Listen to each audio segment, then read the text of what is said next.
చంద్రబాబు నాయుడు గారు ముఖ్యమంత్రి అయ్యి 6 నెలలు అవుతుందండి. ఎలా ఉంది ఈ 6 నెలల పరిపాలన? బాగానే ఉందండి కంపారిటివ్‌గా.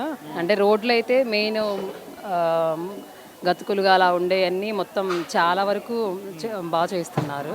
గతంలో బాగుండేవి కదా రోడ్లు?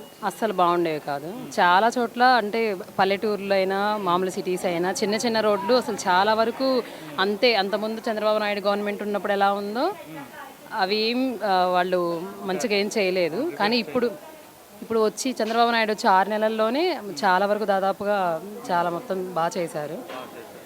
ఇంకా మిగతా రేట్లు అవి అనంటే పెద్ద డిఫరెన్స్ ఏం లేవు. కూరగాయలకు కానీ, మామూలుగా సరుకులు కానీ అవి. కాకపోతే కొన్ని కొన్ని చెత్త పన్ను అది మీరన్నది అవి తీసేశారు. అవి కొంచెం మంచిగా చేశారు. ఓవరాల్‌గా ఇంకా బెటర్‌మెంట్ వస్తుందని చెప్పేసి అయితే ఆశిస్తున్నాం. అంటే డెవలప్‌మెంట్ ముఖ్యంగా గతంలో ఎక్కడ కూడా అభివృద్ధి లేదు. ఓన్లీ సంక్షేమం ప్రజలకు డబ్బులేసి ప్రజలు సోమరిపోతులు చేస్తున్నాడు యాంగిల్‌లో చెప్పేవారు గత గవర్నమెంట్ కోసం.